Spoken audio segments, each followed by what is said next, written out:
To enjoy the video in your language, click settings, head to audio track, choose your language, then sit back and enjoy. भाई पीछा ही नहीं छोड़ रहा, कभी कोई देखती ऐसे चिपक गए। ये देखो किस तरह भाग रहे हैं पागलों की तरह, पीछे से कहां से गाड़ी के पीछे लग गए थे। भाई देख लो, इससे पहले क्या क्या लग्जरियस गाड़ी में अपन रेंट लेके ट्रैवल करते थे। न्यूजीलैंड में मर्सिडीज बेंज, कहीं पे कुछ, वापस आ गया अपन अपनी औकात पे। Bro just leave me alone please, leave me alone. Dolphin दिख रहे हो भाई ने, फाइनली देखी अपने पैरेलल ही तैर रही है वो रही। तो सारे ना मसाई लोग ऊंचा कूदते हैं बहुत, तो लोग ना यहाँ पे आते हैं, इनके साथ वीडियो और फोटोज कराते ऊपर ऊंचा कूद गए।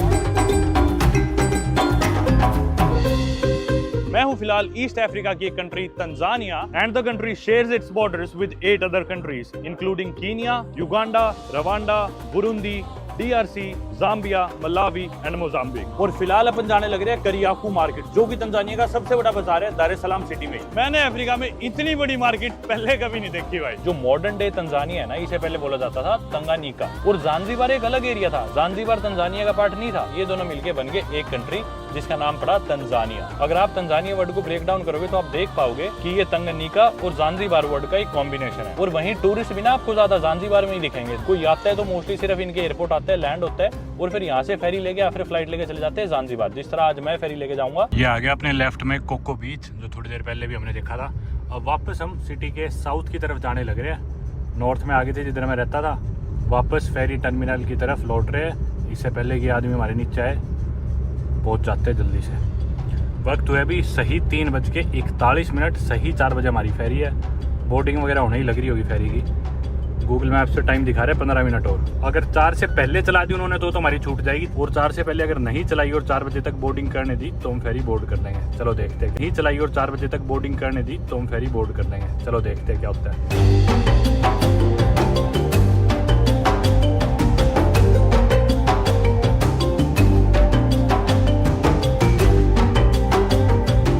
नजदीक आ गए हम फेरी टर्मिनल के। यहाँ पे पास में एक स्टैचू सा बना हुआ था जिसे बोलते हैं अस्कारी मॉन्यूमेंट। और भाई जब मैं टिकट लेने आया था ना फेरी टर्मिनल पे, पूछो मत भाई क्या हाल था सुबह जब मैं आया।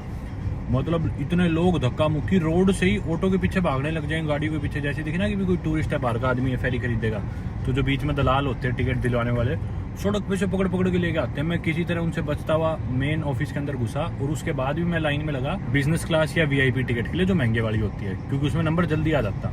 वो थोड़ी महंगी भी थी टिकट, लेकिन कोई मतलब नहीं, कोई भी लाइन तोड़ के आगे आ रहा है, कोई भी। मतलब मैं खड़ा रहा, एक इंसान और थे मेरे अलावा, एक टूरिस्ट और थे बड़ी उम्र के थोड़े, वो भी उसी लाइन में लगे हुए, उन्हें फेरी की टिकट लेनी। वो तो बेचारे हार मान के चले गए, उन्होंने टिकट ही नहीं ली वापस लौट के। वो पता नहीं किसी और के थ्रू ली हो तो पता नहीं। फिर जब मेरा नंबर आया तो बिजनेस या फिर VIP टिकट तो उन पे थी नहीं, वो इकोनॉमी टिकट ही बेच रहे थे। वो $35 की थी, यानी कि 90-95 हज़ार इनकी लोकल करेंसी के शीलिंग थे। तो वही मैंने इकोनॉमी वाली टिकट ले रखी। और वक्त हो गया बस 5-7 मिनट बची है फेरी चलने में। नजदीक ही है वैसे हम टर्मिनल के, पर भीड़ होगी यहाँ पे, भीड़ सी में फंस गया। ये देखो गाड़ी को घेर लिया है, मेरे साथ भागने लग रहे हैं मेरे चक्कर में कि ये टिकट खरीद देगा। किस तरह पीछे भी इतने थे 3-4, वीडियो में नहीं आया अभी, कह रहे यहाँ गाड़ी लगाओ, यहाँ गाड़ी लगाओ। ये सोच रहे हैं मैं टिकट खरीदूंगा, मेरे को टिकट दिलवाएंगे। ले रखी है भाई, रहने दे। ये देखो किस तरह भाग रहे हैं पागलों की तरह, पीछे से कहाँ से गाड़ी के पीछे लग गए थे। अब देखो वहाँ पे है वो सामने टर्मिनल। वक्त हो गया। Okay 10,000 you keep 12,000। Thank you so much. भाई गाड़ी सुधरती मेरे पीछे पड़ गई, आपके पास टिकट है? मैं बोला हाँ है। बोले चलो बैग दो, अपने बैग दो। हम ऑफिशियल कूली, ऑफिशियल पोर्टर है, अपने बैग में दो। मैं बोला मैं खुद जाऊँगा, मेरे पिट्ठू बैग है। फिर बोल रहे हम आपको छोड़ के आते आज रोड क्रॉस करो। अरे चलना है तू, अपने आप चल लूँगा मैं। चलो मैं छोड़ के आऊँगा, बालक हूँ मैं, अपने आप पहुँच जाऊँगा। अब ये पीछे बढ़ाओ, मैं छोड़ के आऊँगा, और आगे पैसे मांगे गए। यहाँ पे गए गन्ने गुन्ने के जूस है। जब मैं टैक्सी से उतर भी रहा था ना, अरे तू चल ना, मैं अपने आप चला जाऊँगा, जा। मेरी टैक्सी का ड्राइवर ही बोल रहा कि इनसे सावधान रहना, इनसे बच के रहना, फोन फान और अपना बैग ध्यान से उतारना। देखना कैसा जाम लगा हुआ है भाई यहाँ पे। You don't have to direct me, I can go by myself. Sorry.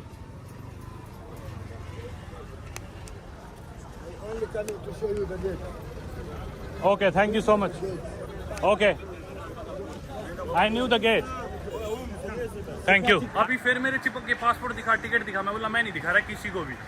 कोई भी टी-शर्ट पहन के आई कार्ड डाल के आ गया, अपना पासपोर्ट दिखा, टिकट दिखा। मैंने किसी को नहीं दिखाई। बोले आ जाओ, जो बैग उतारो बड़ा। मैं बोला क्यों उतारूं? बोले कि मैं उठाऊंगा। मैं बोला तू उठाएगा बैग जब मेरा ही है। बड़ी मुश्किल से भाई घुसाऊँ। बोल रहे अपना पासपोर्ट दो, टिकट दो, क्योंकि ये पासपोर्ट रख लेंगे फिर बोलेंगे पैसे दो। भाई बड़ी मुश्किल से राह बनाता निकलने लग रहा हूँ इनको डॉज करते हुए। कभी कोई हद ही मचा रखी है भाई इनने भी। यहाँ पे सिक्योरिटी पे मैं भाग के आ गया जल्दी से, ठीक से कराई भी नहीं चेकिंग मैंने, चुपचाप निकल आया। और बड़क करते हो ना। अरे तो जैन फास्ट आ गई यार, अपनी तो दूसरी थी। हटना है, रुकना नहीं है, धक्के से रोकने की कोशिश करेंगे, रुको ही मत। अपनी ये वाली होगी आज़ाम मैरीन डिवीज़न, 4 बजे की लास्ट फेरी और दिन की, ये मिस होगी ना तो अपने को एयरपोर्ट जाना पड़ेगा, फ्लाइट लेनी पड़ेगी। फ्लाइट भी 7-8 बजे तक चलती है वैसे। चलो भाई किसी तरह दिखी फेरी अपने को, 4 बज चुके पूरे, बस पहुंच ही गए। एक बार अंदर घुस जाए और कुर्सी और मिल जाए कोई सीट बैठने की। भाई कोई भी फिक्स सीट नहीं और कहीं भी बैठ सकते हैं, सीट नंबर नहीं लिखा हुआ टिकट पे, घुसते अंदर। ये है भाई इकोनॉमी, जहाँ भी जगह मिले बैठ जाओ। जगह मिलेगी तो नहीं, शायद पूरी फुल हो रही है। लो भाई बड़ी मुश्किल से सीट मिली है और अभी फेरी बस चलने वाली है। 4:12 हो गए पर अभी तक चली नहीं। बड़ी मुश्किल से इन लड़कियों से रिक्वेस्ट करी, इन लड़कियों ने मदद करी, बोली आज हमारे साथ बैठ जा। लो भाई इन्होंने अपनी कुर्सी छोड़ दी, बोले इधर आ जाओ आप, इधर से वीडियो बना लेना। Do you want it to be head or yeah, let it, yeah. And I think my bag is there as well. I'm gonna make sure it remains there. चलो भाई 4:19 पे चली है, मतलब 18 मिनट मान लो।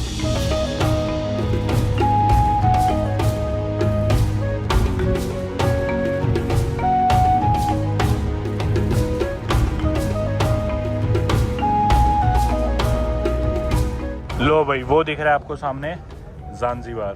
अभी बस अपनी फेरी डॉक होगी और उतरेंगे।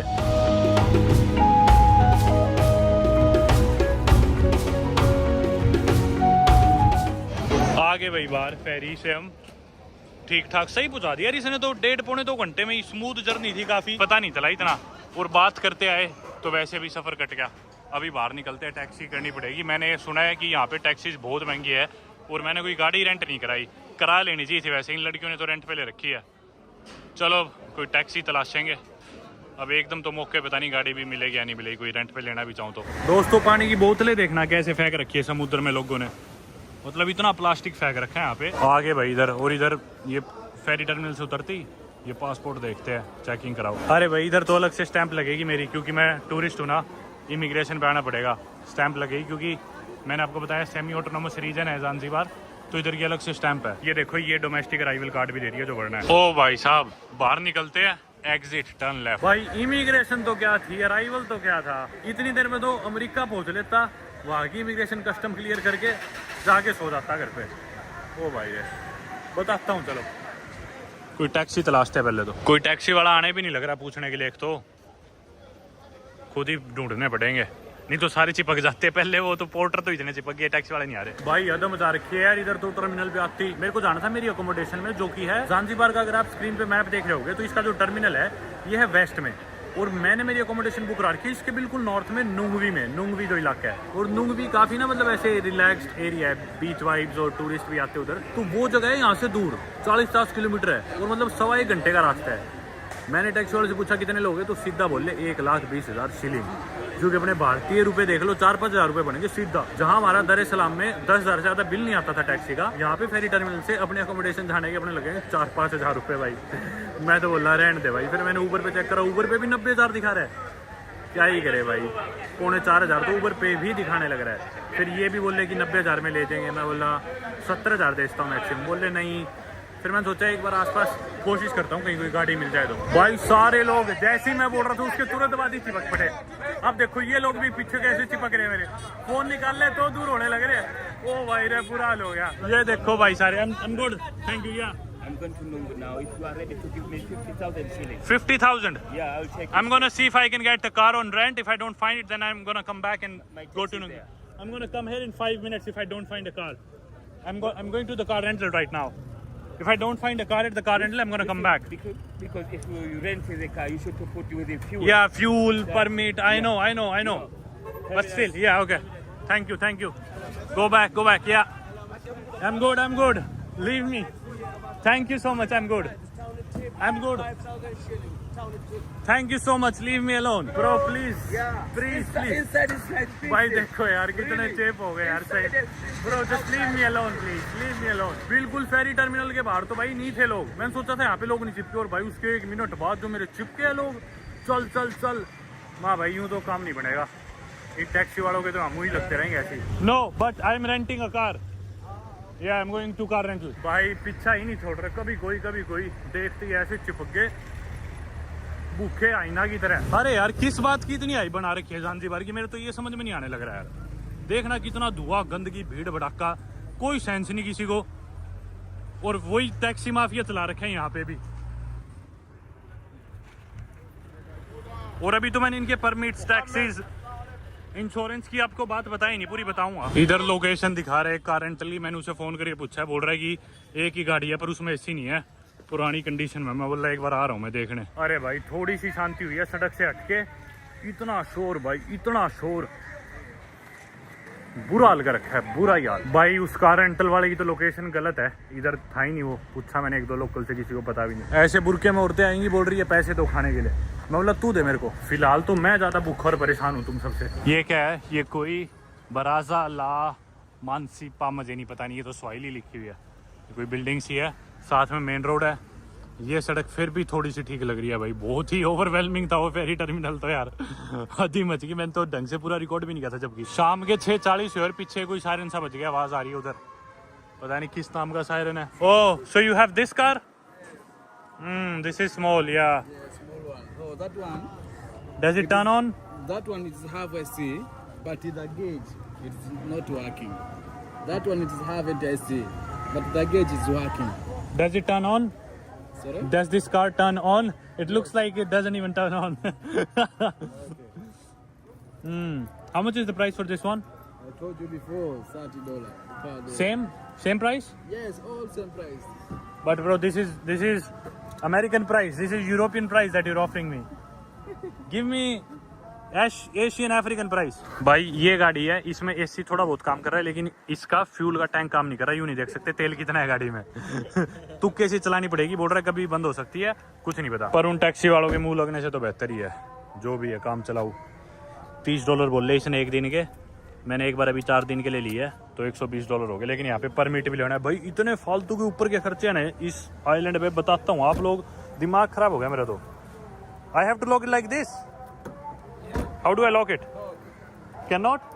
Oh, I can. Finally, at least this work. भाई इस दुकान के अंदर कॉन्ट्रैक्ट होएगा, लेकिन ये अभी ताला लगा के प्रे करने गए हुए शाम का समय, तो जब इनकी प्रेयर हो जाएगी तो वापस आएंगे तब कॉन्ट्रैक्ट होएगा। इतना मैं इंतजार कर रहा हूँ बाहर। भाई अभी मैं गाड़ी की वीडियो रिकॉर्ड कर रहा हूँ, कहीं भी कोई स्क्रैच वगैरह तो नहीं है, ताकि बाद में दिक्कत ना आए। Do you have insurance also? 30 parts. 30? 30 parts. Not full insurance. Half insurance 30। अच्छा ओके, पूरा इंश्योरेंस नहीं है भाई इन पे। इंश्योरेंस वैसे हमेशा ले ही लेना चाहिए ऐसी सिचुएशन में। भाई इन्होंने मेरे को बताया यहाँ पे गाड़ी का कोई इंश्योरेंस नहीं होता, बोलते होता था पर सरकार पैसे ही नहीं देती, इंश्योरेंस कंपनीज पैसे ही नहीं देती, तो इसलिए अब हमने इंश्योरेंस करवाना ही बंद कर दिया। बोल रहा है ये अफ्रीका है, यहाँ पे कोई फ़ायदा नहीं है, आपके एक बार पैसे लग जाएंगे लेकिन रीइंबर्स होते ही नहीं है। तो बोला कोई इंश्योरेंस नहीं है हमारे पास, जो भी आप नुकसान करोगे वो आपको भुगतना ही पड़ेगा। ढंग से गाड़ी की वीडियो फोटो ले लो, और कोई भी डैमेज होता है वो आपको भुगतना पड़ेगा।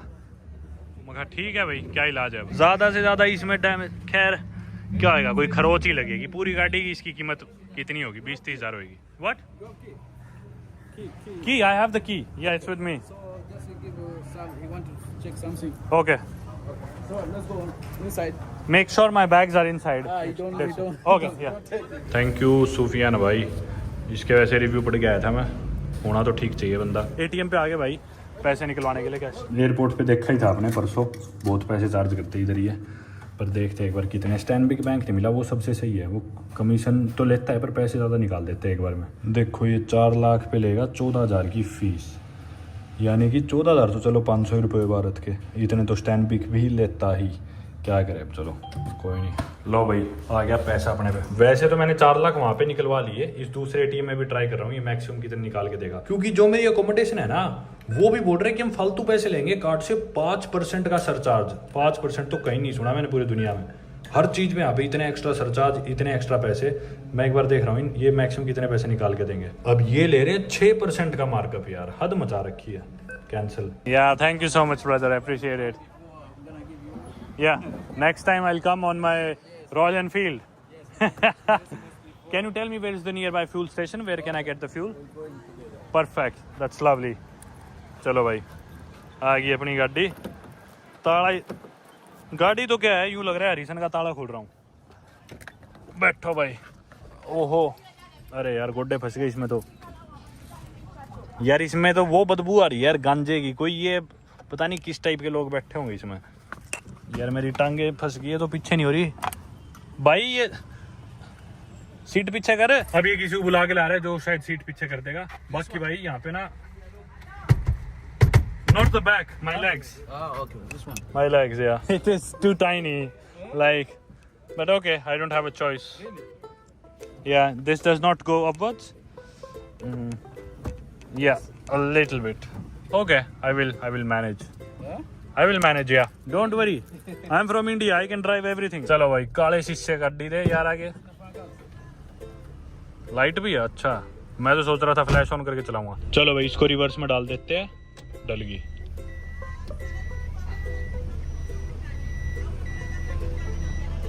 कुछ नहीं दिख रहा है। एक तो शीशे का इतने करा दी ऊपर से, यहाँ पे वैसे भी अंधेरा, ऊपर से थोड़े लोग भी शाम के समय दिखते नहीं ना। मैं भी नहीं दिखता ऐसे तो शाम को, बहुत ज्यादा ही अंधकार हो गया। तो भाई स्कीम ये है कि ना, गाड़ी का जैसे मैंने बताया फ्यूल मीटर तो खराब है, और ये सूफियान भाई मेरे को बोला कि ना पेट्रोल स्टेशन पे स्कैम कर लेते हैं, ध्यान से रहना पड़ता है कि भी तेल दिखाएंगे लेकिन डाल लेंगे नहीं, ज्यादा पैसे ले लेंगे, ये वो।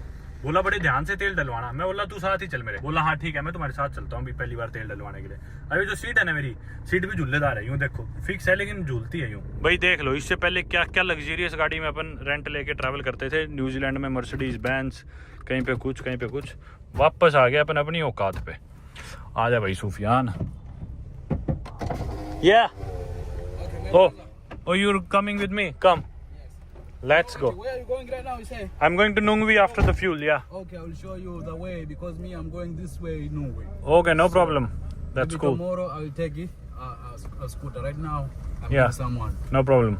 That's better. If you go with me, it's better. वो आ गया सामने अपना तेल स्टेशन। भाई गाड़ी के शीशे बिल्कुल काले हैं, कुछ भी नहीं दिख रहा था। अब ये करने लग रहा है बैक, क्योंकि इधर तो ये प्रीमियम और डीजल है। वो पेट्रोल वाले बोले गाड़ी इधर लेके आओ, ये बोला मैं ही लगा देता हूँ। 2775 सीलिंग का 1 लीटर है ये, यानी कि भारतीय 100 रुपये से थोड़ा कम। तो अपन ने डलवा लिया 60,000 सीलिंग का। मेरे ख्याल से 20 लीटर तेल आ जाएगा।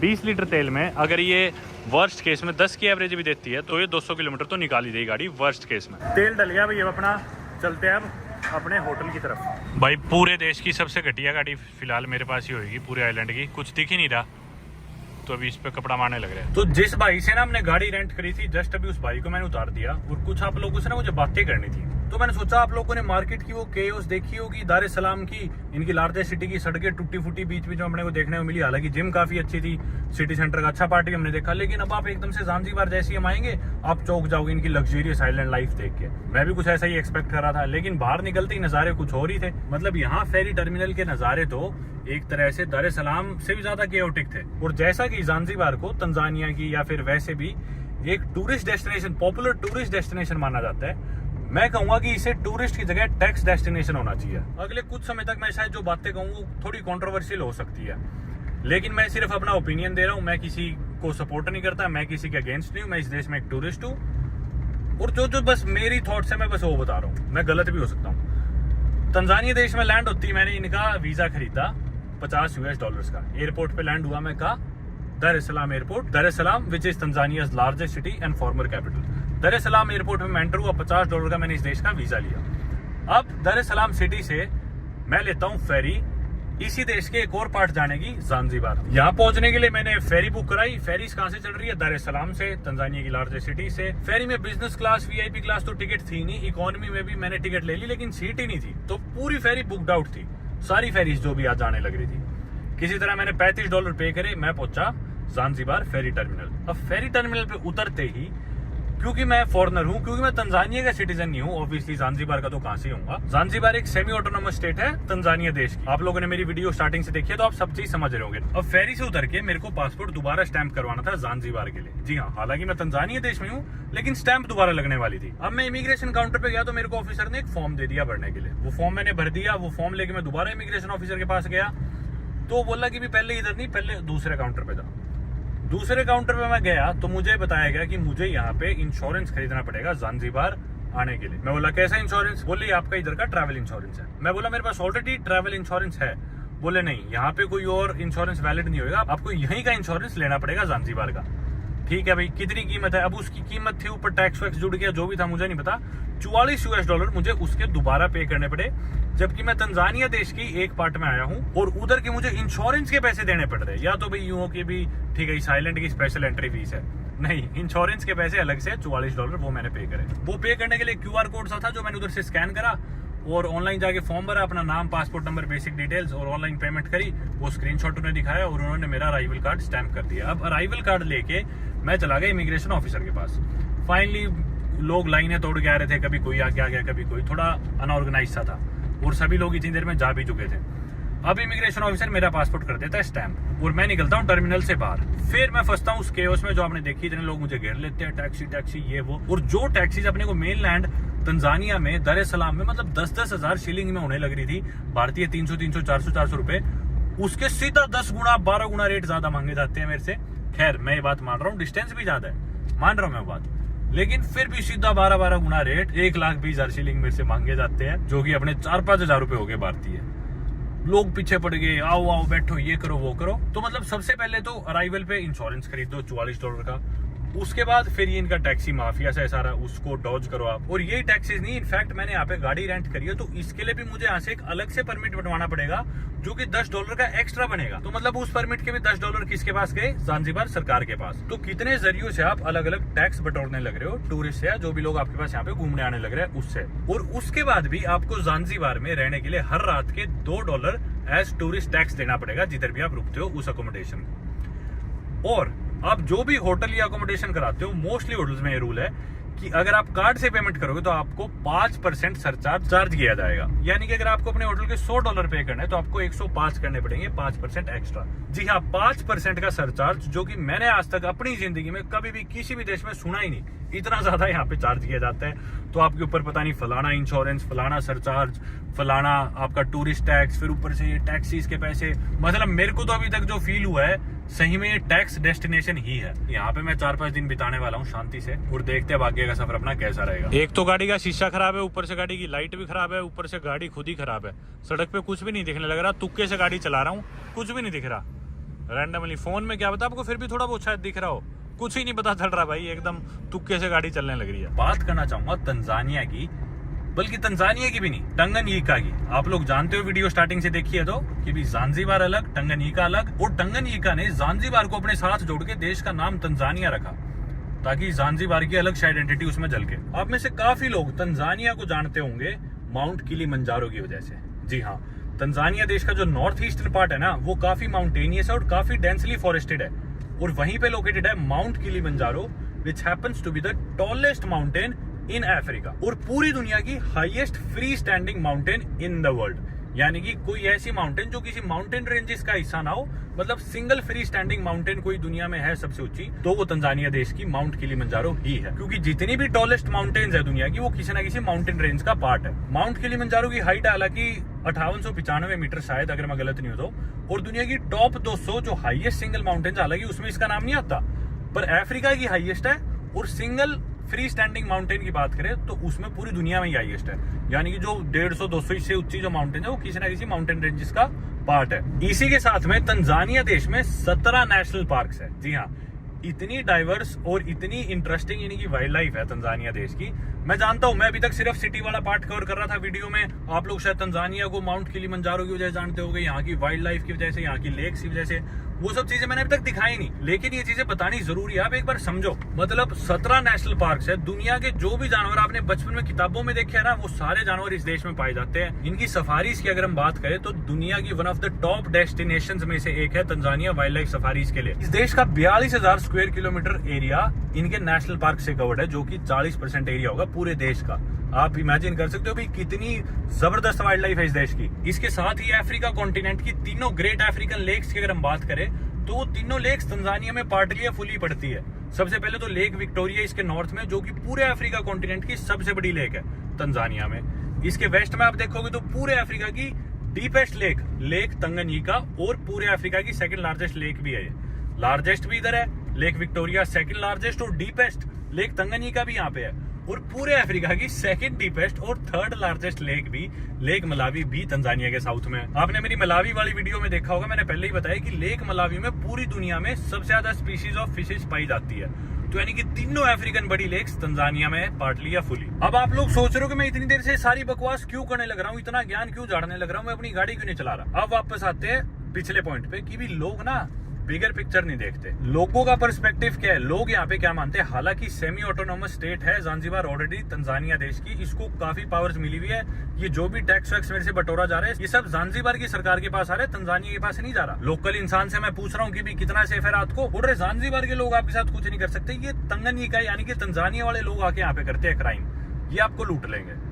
अच्छा, साथ ही में फिर उनका कहना है कि भी हमें तो अलग देश बनाओ, हम अलग देश होने चाहिए।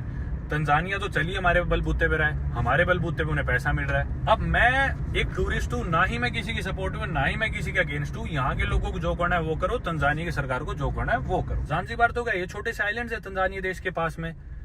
वो जो नेशनल पार्क उधर है, वो जो वाइल्ड लाइफ उधर है, वो वाइल्ड लाइफ समुद्र तैर के इधर या फिर फेरी में बैठ के इधर थोड़ी आ रही है। मतलब जो चीज तुम्हें पूरी दुनिया में सबसे डिस्टिंक्ट बना रही है, तुम्हारी वाइल्ड लाइफ और ये तुम्हारी लेक्स, तुम्हारी फिशेस की स्पीशीज, तुम्हारी जानवरों की स्पीशीज, वो सब तो मेनलैंड तंजानिया में है यार। जो बिजीएस्ट एयरपोर्ट है तुम्हारा, वो तो मेनलैंड तंजानिया में है। जो तुम्हारी लार्जेस्ट सिटी है, वो तो मेनलैंड तंजानिया में है। मैं कुछ इल्जाम नहीं लगा रहा, मैं सवाल पूछ रहा हूँ। आप में से अगर कोई ज़ांज़ीबार को रिप्रेजेंट करता है, वहां से हो या वीडियो समझ पा रहे हो, तो प्लीज मुझे बताना, मैं जानना चाहता हूँ। मेनलैंड से आप कितना दूर हो? 50 किलोमीटर आप दूर हो। ऐसा भी नहीं हो कि आप कई 100 किलोमीटर दूर हो। जिन लोगों से मेरी बात हुई है, उनका ये भी क्लेम करना है कि भी हमारा कल्चर बिल्कुल अलग है, हमारा धर्म बिल्कुल अलग है, हमारी ट्रेडिशन बिल्कुल अलग है। वहाँ पे भी स्वाहिली बोल रहे हैं, यहाँ पे भी स्वाहिली बोल रहे हैं। दर es salaam में सारे मुस्लिम्स है, इधर सारे मुस्लिम्स है। तो मतलब ना, ये चीज मैंने देखी है, इंसान बिगर पिक्चर नहीं देखता, हमेशा ही देखता है भाई हमें अलग करो, हम स्पेशल है। और ये बात एक सिंगल इंसान पे भी लागू होती है, ग्रुप पे भी होती है। हम यूँ सोचते भाई हम बहुत स्पेशल है, हमें स्पेशल दर्जा मिलना चाहिए। चलो भाई, ये आ गया नुंगवी, जिधर अपन रुकने वाले हैं। इधर से नुंगवी पार्ट स्टार्ट हो गया, यानी कि ज़ांज़ीबार आइलैंड का एकदम नॉर्थ।